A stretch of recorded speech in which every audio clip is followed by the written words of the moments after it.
Welcome to Life After 40 Conversations with Philip Blackett. This is a space for honest, thoughtful conversations about midlife, without the hype, without diagnosis, and without pressure. If you're somewhere between 35 and 55 years old and quietly navigating questions about your energy, your identity, your work, your faith, your relationships, or your health, you're not alone. Midlife can often look stable on the outside and feel unsettled underneath. Life After 40 Conversations exist to do one thing well: to give adults in midlife the language, the clarity, and the calm perspective for a season that can often feel confusing, lonely, or silently overwhelming. This show exists to help you feel seen, help you feel steady and less alone as you navigate the second half of life. Now, bear in mind, this is not a self help program. It's not a medical show, and it's not a motivational pep rally. What this is a meaning making space. Each episode is a grounded conversation with myself alongside leaders, caregivers, entrepreneurs, pastors, parents, professionals, and thoughtful human beings who are living through midlife in real time, just like you and me. We reflect on lived experiences without issuing prescriptions with peer pressure. Because I believe in this deeply. Midlife is worth living and worth living well. And living it well does not start with pressure, it starts with perspective. So if you ever thought to yourself, why does this season feel different for me? Or why am I rethinking things that used to feel settled before? You're exactly where you're supposed to be. And I'm grateful that you're here. And so, with that, let's begin today's conversation. My guest today is Liz Watt. She is an author, speaker, and holistic wellness expert who helps individuals and leaders thrive in their mind, body, and purpose. Drawing from personal experience, leadership, and natural health, Liz shares practical insights on burnout, identity, and sustainable success. She is the co-founder of Be Health Utah, one of the largest natural health conferences in the region. Liz, welcome to Life After 40 Conversations. Thanks for having me on today. Absolutely. So just to get started, I shared your introduction with our audience here and love to get in your own words, this answer to this question.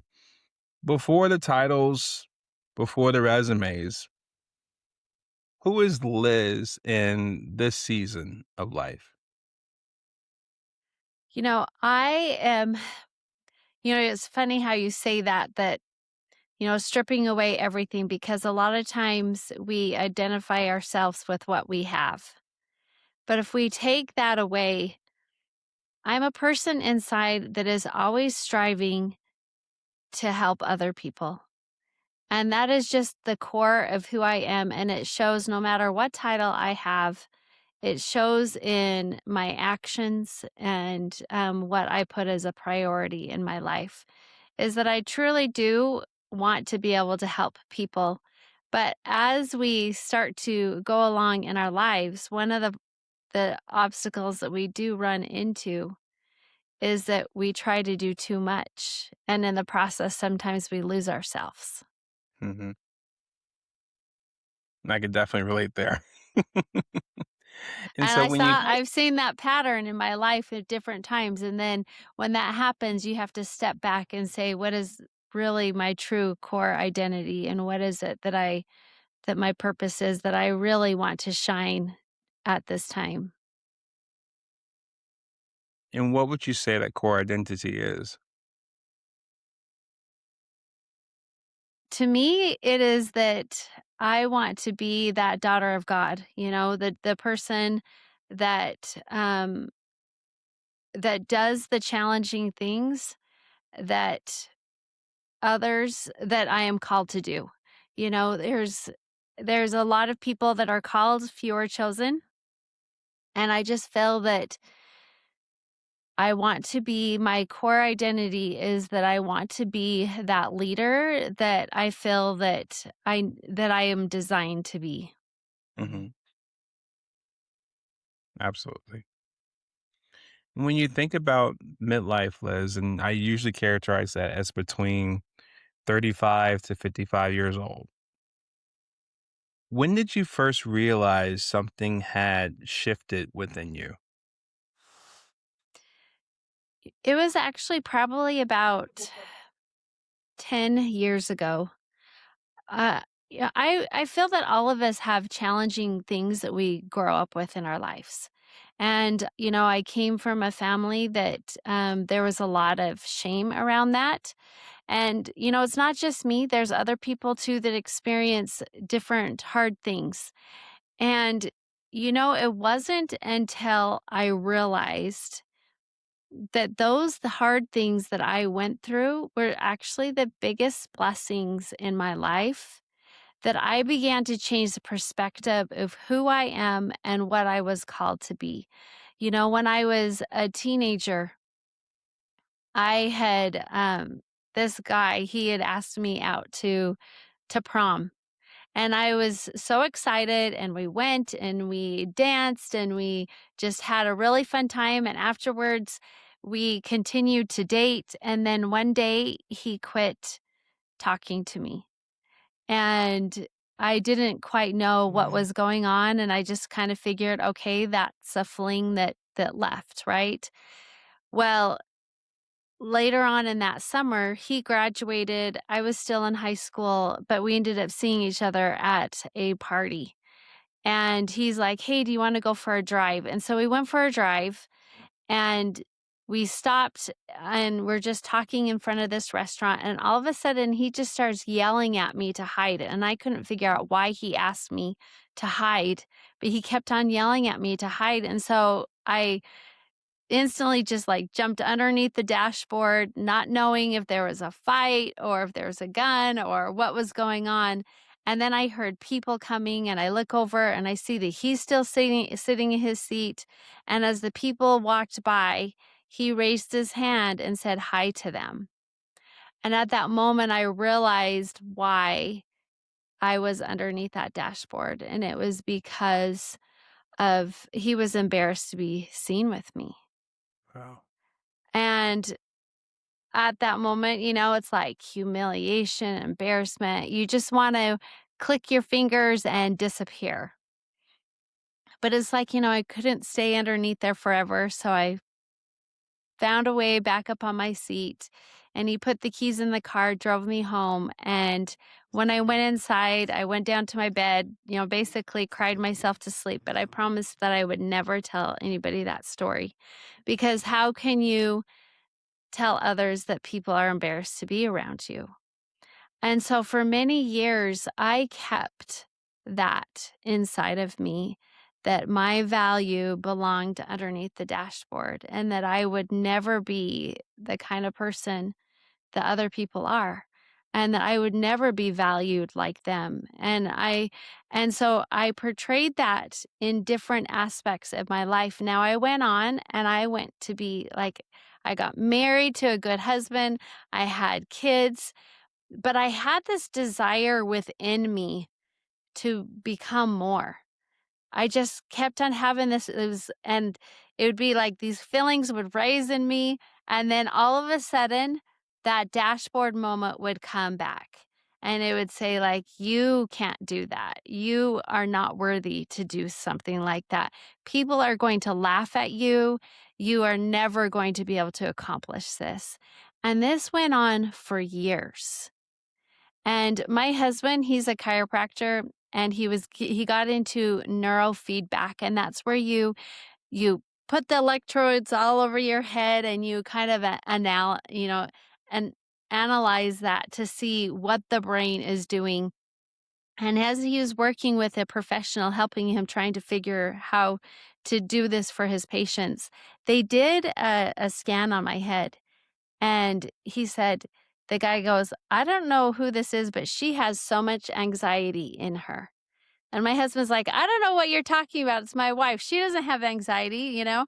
But the thing is that I had this competing battle going on in my head where I had these feelings that I was supposed to create and do and become something something more than what I was. But yet I had those dashboard moments that kept on telling me that you can't do this. And then one day I had these thoughts just kept on coming to me as I was sitting there contemplating this because now I'm stuck with what I have anxiety and oh, I better figure out what's going on with me. So I'm in this contemplation and all of a sudden these voices just kept on coming to me and it said, Liz, that night underneath the dashboard, you actually have it all wrong. That underneath the dashboard that night, there was actually two girls. There was the one that was bruised and broken and humiliated. But then there was also girl number two, who some way found the strength to pull herself back up on that seat. And as I sat there and I thought about the strength that it took me to get back up there and to go out and live a productive life, you know, that right there is a thing that I needed to focus on. And when I started to focus on the strength that actually I have, it's like my whole outlooks began to change. And I started to create businesses and things that affect thousands of people. I created a podcast. I wrote a memoir of my life. I'm on stages where I speak. I coach people that help them to become better. And it's like when we get out from underneath that dashboard and realize that's not where our value is, that really it's about creating and becoming and leading and becoming the person that we are meant to be. And so now I wear a necklace around my neck and it says becoming me, because every step and every way, everything that we're doing at every moment is a step becoming who we were actually created to be. That's powerful. I think a couple things come to mind when I reflect on that, Liz. I think one is that dashboard moment and just how you respond to it and how what might have happened many, many years ago can still resurface many, many years later. And so I think about it in terms of those watching and listening to us right now. It's just how many of us still have those dashboard moments where we thought we had put it aside, as hurtful or as embarrassing as it might have been, and said, hey, time will heal. Just give it enough time. We'll forget about it, move on to something else. But somewhere down the line, it pops back up. And it It really does. tests if we really got closure on it, if we really learned the lesson from it, or to what you were alluding to before, maybe there's one more lesson for us to take from this in terms of there were two girls in that moment. And the second one came out the more courageous, and that girl's still around. And it's all in how we perceive things. Did anything change from my past when I had that epiphany, I guess you would say? No, the past was still there, but I chose to look at it in a different way. And I feel that everything that happens to us is happening to us for a reason, and it's helping us to become better of the person that we're supposed to become.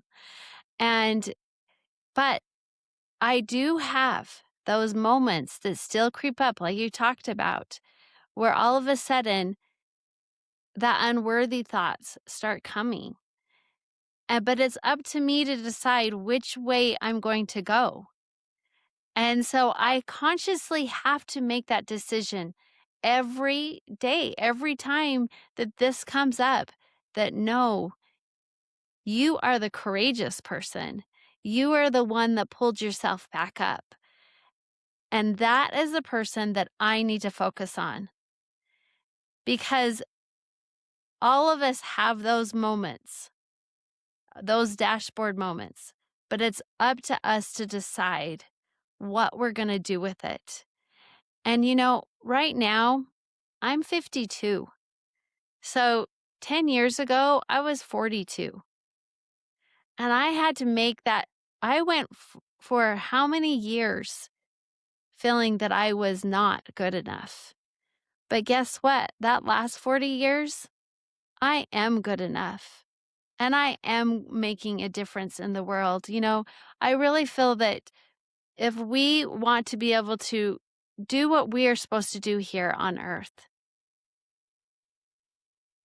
then we have to heal and um, address those moments in our lives because when we are broken, we can't show up the best way that we can. Not saying that we are going to have broken moments in our lives because that is where we learn. That's where we learn the most is during those hard times. But it's how are we going to respond to it? Does that mean that everything has to be a bed of roses all the time? No, it doesn't. But we do have the opportunity to respond the way that we feel will best help and serve others. I have a motto that I live by, and it's called Live Today to Bless Others Tomorrow. Mm-hmm. But if I am showing up broken, how can I really help and bless and serve other people tomorrow? We are broken people, but we have the opportunity to build upon that. And so that is where I feel that, live today so that we can bless others tomorrow, show up the way that we want to be, and soon we will become that.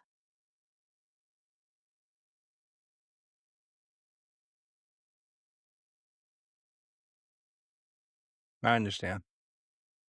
Yeah. Even It's a with that. beautiful, Oh, I'm sorry. I was just going to say it's a beautiful concept if we choose to, because it's all within our thoughts and it's within our power. And the thing is that nobody can take that away from us. Absolutely. It makes me think of a saying that someone once said, and I just thought about it when when you talked about as far as us as broken people. And she said, "You know the thing about broken crayons? They still color." And so the thought is, I think a lot of times we can look at our brokenness, to your point, Liz, and wonder, do we have worth that can be of benefit to someone else, let alone ourselves? And that could be something where, upon reflection, understanding that absolutely it's a part of Well, we every one are of us. we are broken, but the difference is are we going to wallow in it or Hmm. not? Hmm. Because, there's no way we are all broken in many ways in our lives because we are not perfect. But are we going to wallow in that? Are we going to wallow in the pain of it? We do have to go through the different emotions because, as you talked about before, they will surface later on. Hmm. We have to go through that process, but we have the opportunity to stay in that or build upon it. Okay, so right now I run a conference. It's called Be Healthy Utah. It's actually coming up in a week and a half. And so my plate is really filled right now. But our first time holding this conference is called Be Healthy Utah. It's the largest natural health conference in basically the region. And we have, 200 vendors, we have 35 speakers, we do interactive classes, food demos. It's like just a really big conference that we put on. And we should have probably close to 5,000 people that come this year. Now, our very first year doing this, we had never put on a conference before, and it was so hard. It was one of the hardest things I had ever done in my life, and, you know, those dashboard moments kept on creeping in as at every turn that I was doing kept on telling me, "What are you doing? You can't do this. People are going to laugh at you. No one's going to come." And it got to me, and it was one of the last I had to go pay the final bill at the place where we were at, and I went down to my car to get the check, and all of a sudden, I just fell to the ground because I was so stressed, so overwhelmed by, the money aspect and trying to get people there, selling tickets, just trying to get what this is, the importance of what this is out there to a new audience. And I just fell to the ground on the dirty cement and I was just started crying, telling myself, "What are you doing? You can't do this." And I saw a part of the garage, the carport, and the light was coming through. And I just said, if I could, I would just walk out of this carport right now and never come back because I don't know if I want to continue this. I just want to disappear. But we have those words that are within us that are more powerful than we are. And it starts telling me, you can either wallow in this pain or you can just stand up, brush yourself off, and put one step in front of the other. So I stood up, got my composure, wiped off the mascara off of my face, and took one step forward. And I figured that, and I just realized at that moment, that's all I can do. That is all I can do is just take the next step. And so I decided from that time on, this was 6 weeks before that conference, I decided that I was just going to ask myself every day, what are the 3 most important things I can do today? And I did those 3 most important things every single day. Now, I would love to tell you that, the day of the conference, we had thousands of people that came because we told our vendors, we told everyone that we were going to have 1,500 people there. But it was the day of the conference and 400 people came. Now, a lot of people might say, oh, that is great, but not when you have seats for 1,500 people. Not when you're telling your vendors that put in their money that you're going to have 1,500 people. And I sat there and that dashboard moment came to me again. What are you doing? You thought you could do something like this? Look at all these empty seats that are there. What about the vendors? Do you think that they're upset because they put in money for you to put on this conference that you said that you're going to be able to do and now you couldn't? Look how many few people are here. And then those thoughts, those words start coming to me and it just said, Liz, you can sit there and mourn the 1,100 people that didn't come, or you can celebrate the 400 people that did come. And then there was a switch that happened within me, and all of a sudden it was like I saw the attendees that were there. They had smiles on their faces. They didn't care that there was other empty seats. They were there to learn and to experience. And I had so many people then come up to me, "Thank you for putting on a conference like this. We're so excited and we're able to get answers, and we were finally able to talk to the doctors that we needed to or get the products that we wanted." The vendors came up, "You know what? You have to keep on doing this. You can't stop. We need to have this within our community."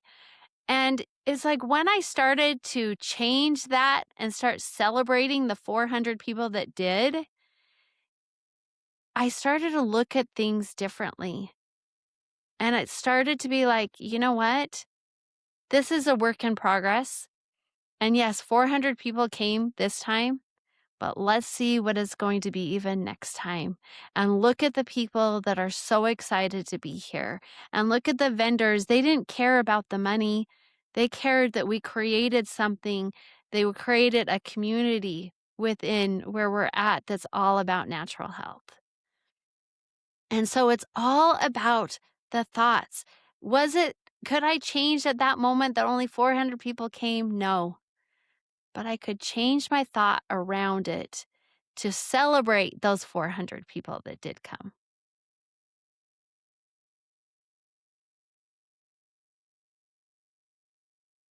I like it. Just that shift changed everything for you. And just curious, Liz, that first year, how long ago was that from today? We started planning that in 2018, and we had our very first conference in 2019. And now everyone knows what happens in 2020. It was 6 weeks before our next conference, and it was canceled. And not only that conference was canceled, but we had 3 other conferences cancels. We had sponsors that we were trying to appease to. We had vendors we're trying to drag along. I mean, it was so stressful for us because there was no conferences going on. And finally, after the 3rd conference was canceled, my husband was like, "Okay, we're done. Like, we can't keep on doing this. We can't do this. We can't, let's just cut our losses and leave." But, that conference wasn't about us being successful. That conference was, I felt, was an inspiration from God that said that you need to create this. And so when he told me that we needed to stop and that we can't keep on doing this, the feeling inside of me that I wasn't just letting me down, our community down, I felt like I was letting God down because I felt like this was a calling from him. And I just told him, I said, we have to continue. We have to continue. I don't know what it is, but we have to continue. And so we were able to hold our next live conference. We did do a 5-day summit, online summit during that time. But when we had our next live conference, it was 2022. And we ended up having 2,200 people that came to that conference. And now we're up to 4,000, and hopefully this year we're going to have 5.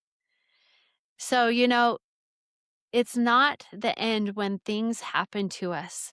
It's how do we pivot? How do we change things? I ended up doing, like I said, that online summit. I had never done anything like that before, but I figured it out. And, it was the day of that conference, and 2,200 people came walking through that door. It's like now we're moving on to how can we even get more people? And now we have businesses in surrounding states because we want to take it to other states too.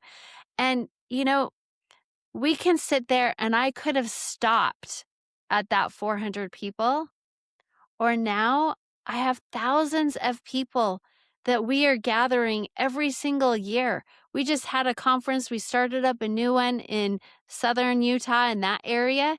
We had 1,100 people come to that conference. Wherever we go, we have the opportunity to influence people. But we can either wallow in that pain or we can stand up, brush ourselves off, wipe off the mascara off of our face, and just take one step forward and see what comes. What do you think surprised you the most about that particular season for you? That we're stronger than we know. And also that I could not have done it if I would not have gotten a spiritual connection to whatever I'm doing. If we realize that there's something that's higher than us that wants us to succeed, then it gives us the strength to continue. And we are stronger than we believe. Mhm. Was there anything about this season, midlife in general, that it forced you to stop ignoring? And what happened when you started paying more attention to it? I would definitely have to say my health. Okay. It was my health because even though I lived a holistic lifestyle, I was married to a chiropractor. We did everything as natural. I had my babies at home. Like I didn't go to the pharmacy. I would take my babies to the doctor's appointment, bypass the pharmacy and go to the herb store. Like that's just how we lived our life. I homemade scratch food and we didn't really have a lot of processed foods. And so I thought that we were living a holistic lifestyle. But the thing is that my body started to get worse and worse and worse. And my husband would say, like, how come I can fix everybody else's wife, but not my own? And it Mm, was true because everything he did to help me made it worse. And I was getting joint inflammation nonstop. I was having gut problems. I was getting allergies to different types of foods and to metals. And I was in constant pain, and I kept on trying to figure out, what I would go to, like, the natural health doctors, try to figure it out. Finally, I went to the medical doctors to get to help them see if they could help me figure it out, and it just kept on nobody could help me. And then all of a sudden, it just was like, "Liz, you're asking the wrong question. You're asking everybody else, but maybe you should ask your own body, what is it that it needs?" mhm, And so I started getting into like a meditation every day, and I would be, what does my body need to heal today? And instead of asking, everyone else, I started to ask my own self, what does my body need to heal today?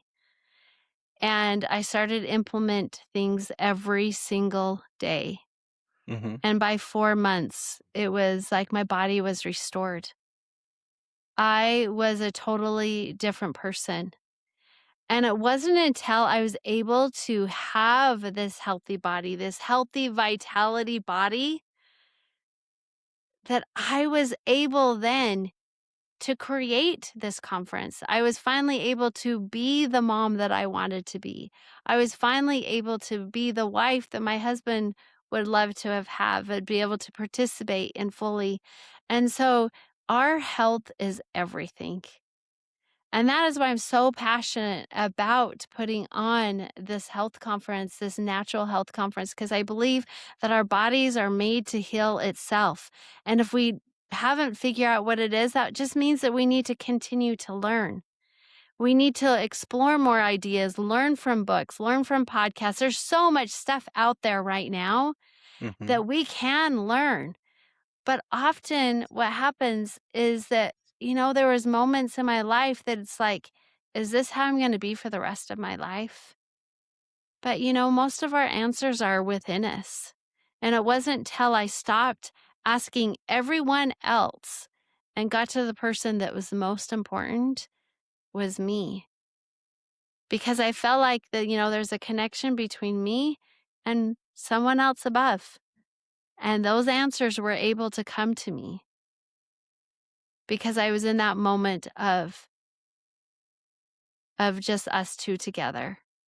And when I did that, I was finally able to get the answers that I needed, and I was finally able to heal my body and become the person then that I was meant to, so that I could help and serve and bless others. And so that is the biggest thing that I learned, is that our health is everything. We only have one body. And what are we going to do with it? And can you imagine what we can do with it if we had the health and strength that we needed? And if we did have that, we can then serve so many other people.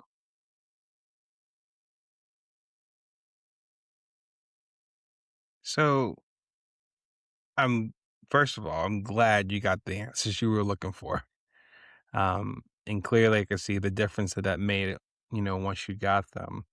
I'm curious, this might sound like an obvious answer to this question, but what do you think it would have cost you, Liz, if you had not listened to yourself? If you not opened yourself up to another way beyond what you were doing before? Where would that have taken you health wise and just overall? I was in a lot of pain. I was in so much pain. I had joints that were swelling up on me nonstop. And there was times where all I could do was just lay flat on my back or sit in a chair. There was moments where we went out as a family and I was in a wheelchair because I couldn't do it anymore, and my kids had to help a lot. And they learned obviously some things going through that whole session that I went through too. But I don't know if I could have had the energy to do what I'm doing now. I don't think that I would have lived I don't think I could have lived to the potential that I think that God wanted me to. Hmm. And that's really what it comes down to is that we all are here to do something to bless other people. And that could be in the smallest things of, serving them in some way. Or, sometimes people have these big platforms. I mean, it doesn't matter what it is. If it's big or small, you're still helping people along the way. And I didn't have the strength and the stamina. I remember I called one of my neighbors one time and I just said, I can't get out of bed today. I can't even sit up. Can you help me take care? Can you come get my kids? I can't even get out of bed.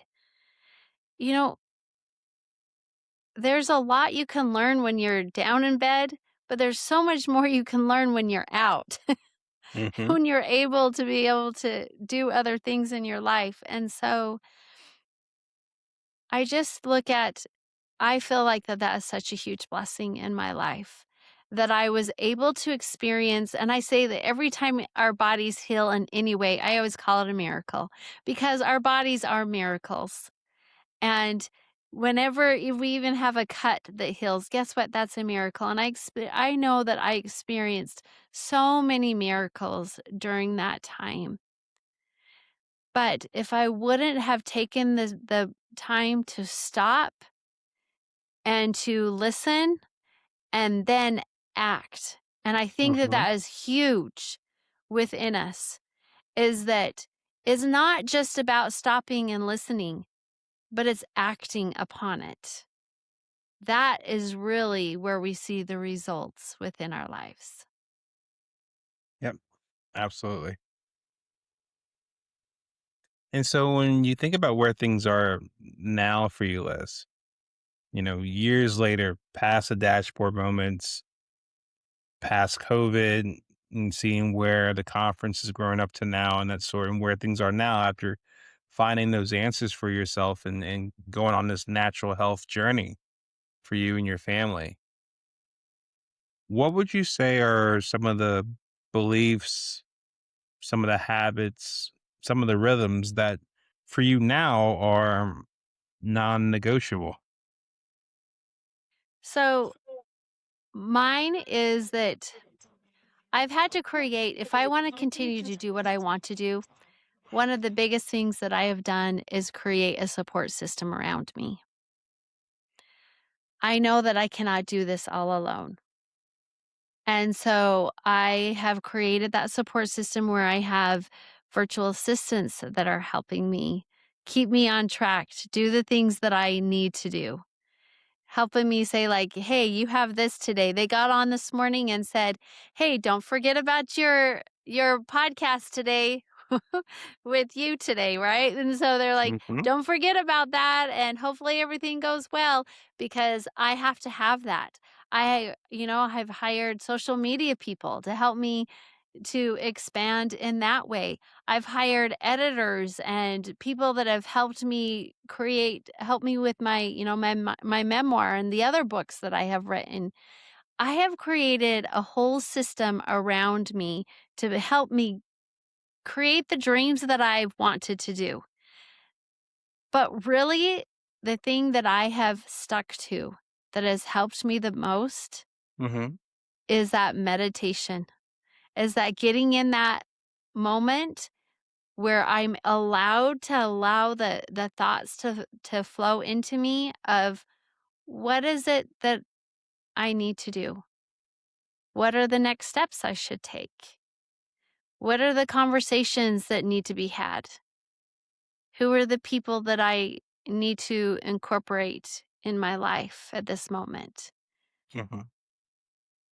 It's when it's in those still, quiet moments that we get the most direction in our lives. But how often do we let the distractions take Mhm. precedence over that? And I'm still guilty of that all the time. I'll be like getting in the car and be like, oh, let's listen to this podcast or this station, whatever. And it's like, no, have silence because I'm allowing the information to flow into me when Mhm. I get in that quiet moment. So that is what I feel is a non-negotiable, is that because it will tell me if I'm off track or not.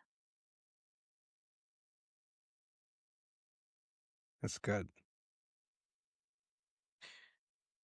So, Liz, when you think about how far you've come up to this point, what would you say thriving looks like for you now?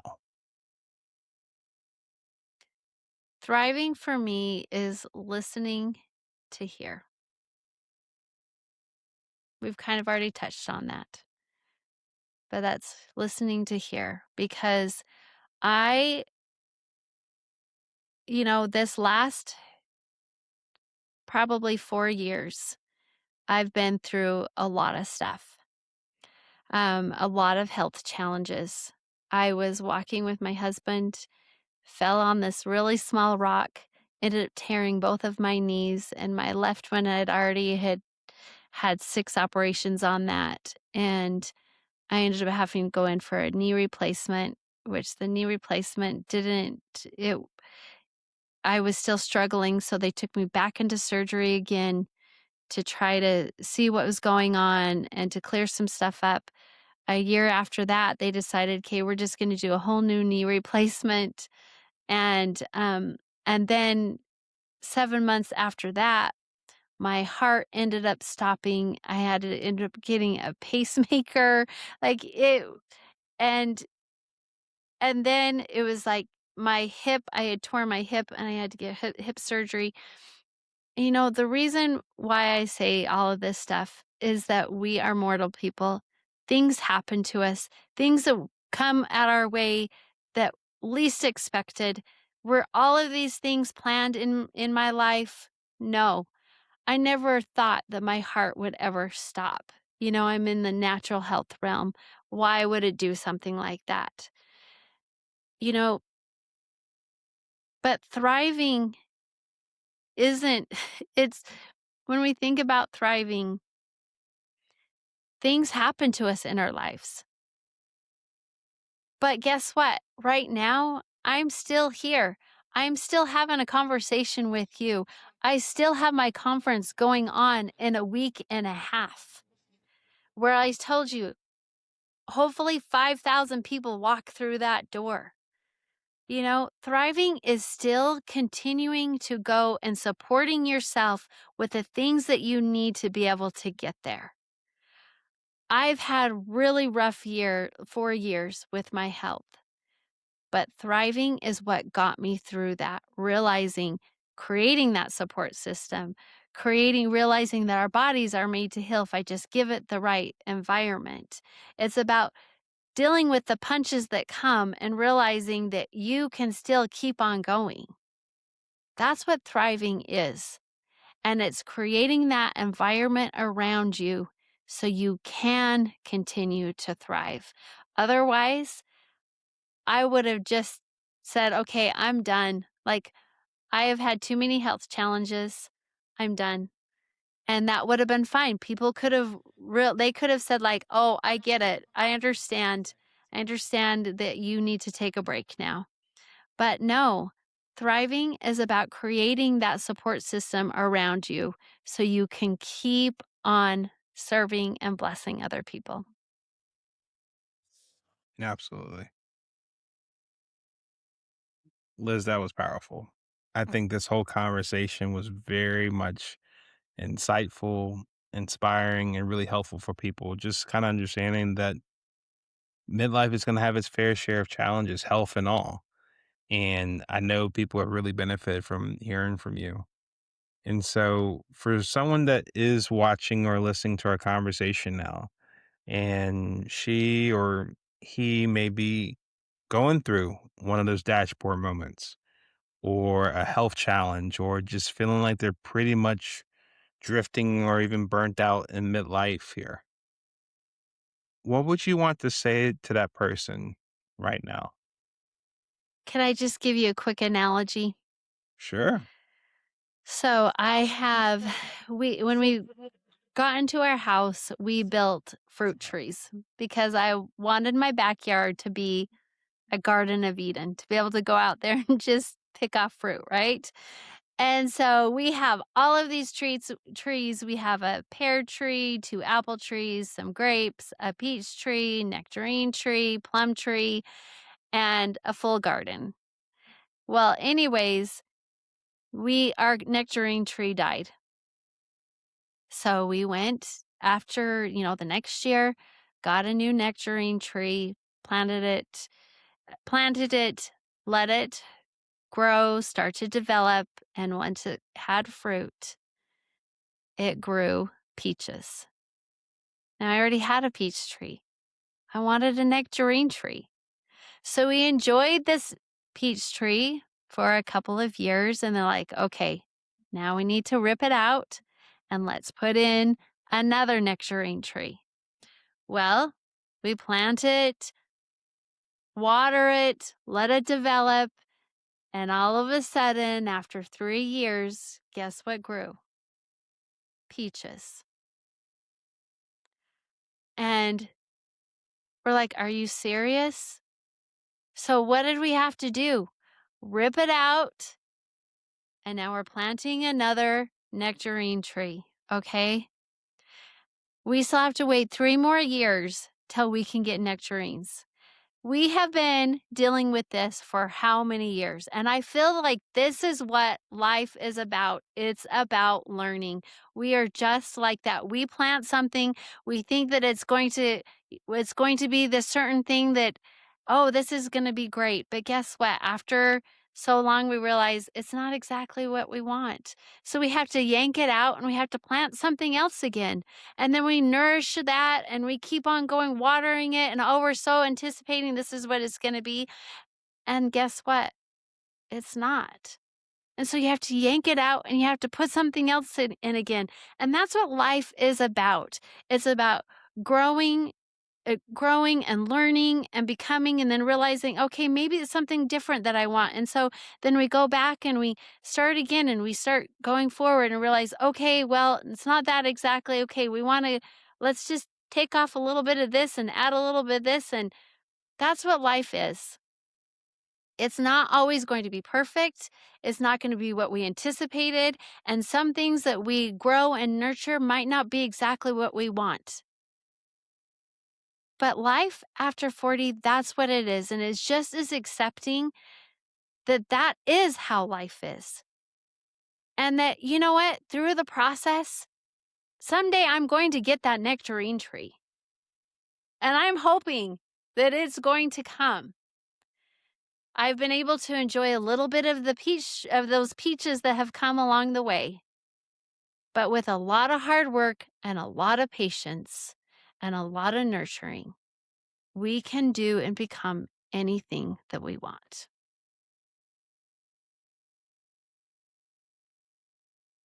I'm smiling because I'm very curious. I've never planted trees before. So when you uprooted the peach tree to start and you want a nectarine tree, I'm assuming you put in a seed that was for a nectarine tree, I right? put in a whole tree that was a nectarine tree that the I got from the IFAs, or I don't know if you guys have those where you're at, whatever, but through the garden store that had a tag on it that said Nectarine. nectarine. And it's happened to us twice. Twice. I just am like, this is how life is, right? This is exactly how life is. I mean, I'm like boggled out of my mind because I'm thinking to myself, okay, that's even like more like riveting to me because like it's not like a seed you put in and maybe it got, lost with another seed from a peach tree and it grew a peach tree. You're saying you planted a nectarine tree. It had already grown enough to be a tree. You just Well, what planted they so it do can is when they give them to you, they're just kind of the sticks. okay. They give them to you and they grow them out to be like the sticks, and they have some branches that come off, but it's just like the sticks. So you don't know what the leaves look like. Like Oh, okay. you don't know what you got. And so, but it has a tag on it that says the type of tree that you're getting. And so somehow these nurseries have changed the tags got changed, and somehow from two different nurseries we have gotten peach trees instead of nectarine trees. That's what I was So trying to figure out. two Because I different was totally like, different places, I and was thinking to years myself, apart too, years apart. Liz, I don't know if I'm not seeing it. I need your help on this one because I was like, okay, if you plant, you got a nectarine seed. I was thinking, okay, why is it growing to plant peaches? Okay, did we get the wrong seed? You tried it again. And so even when you're saying about the tree, it's like, okay, what is labeled as a nectarine tree? How could it possibly give out peaches unless they might have accidentally gave you the wrong tree? Not Really, once. what I think it is I was just supposed to learn a lesson. I was just supposed to learn a lesson of perseverance, patience, realizing that life isn't what you always Expected. anticipated it to be, and that you just have to keep on going forward. Keep on going forward. Exactly. And guess what? We have a nectarine tree out there right now that we got just a few weeks ago, and we are just hoping and praying that it is going to produce nectarines in 3 years. That is what they say it is. I understand. Listen, Liz, like this was really, really helpful. Even to that analogy, I think it was very helpful for people. Where can people that are watching or listening to us right now, if someone's out there that wants to connect with you, learn more about you, what you do, about your conference, where can they connect with you after our conversation? They can go to elizabethannwatt.com. So ELIZABETHANNWATT.com. And they can find more about me. I have a free download there if anybody wants to have it's like how to find more, get rid of the junk in your life, get more clarity, and so that you can live the productive life that you want to. And that's free on there. You can get on BeHealthyUtah.com. I have a free, one of my books I do as a download also on there. And you can learn more about your health and just how to take care of your body in a more natural approach. And so you can get on behealthyutah.com or elizabethannwatt.com, and there's a lot of free resources there for you. Excellent. Excellent. Well, Liz, thank you so much for taking the time to speak with us here. There's clearly a wealth of knowledge that you share with us here. And, for those that are listening or watching us right now, I hope you learned something from this conversation with me and Liz. Um, One thing I took away from this is that, understand that midlife is not necessarily a problem to fix. Oftentimes, it's a number of things that are germinating underneath the ground over time with its own roots where you expect certain results or not. And sometimes you have to replant or do something different. And even those dashboard moments that you thought were pretty much set aside and you didn't have to address them anymore. Sometimes they come uprooting what you least expected at the least expected time. And it forces you to learn a new lesson or make a new decision on how you go about life going forward. So if there was something that Liz shared that resonated with you, take time to meditate on that. See where it sits with you, what it might clarify, maybe even loosen for you.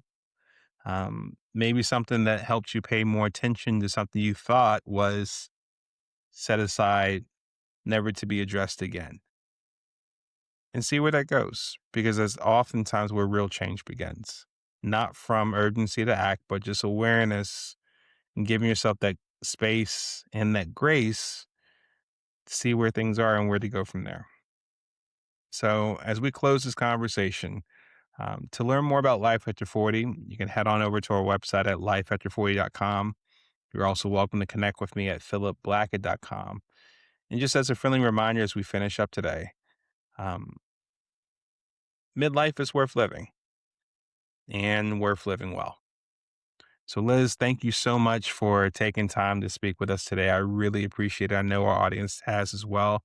And for everyone watching and listening, thank you for spending time with us here. This has been Life After 40 Conversations with Philip Blackett. Thanks so much. Take care, and we'll see you in the next conversation. Bye for now.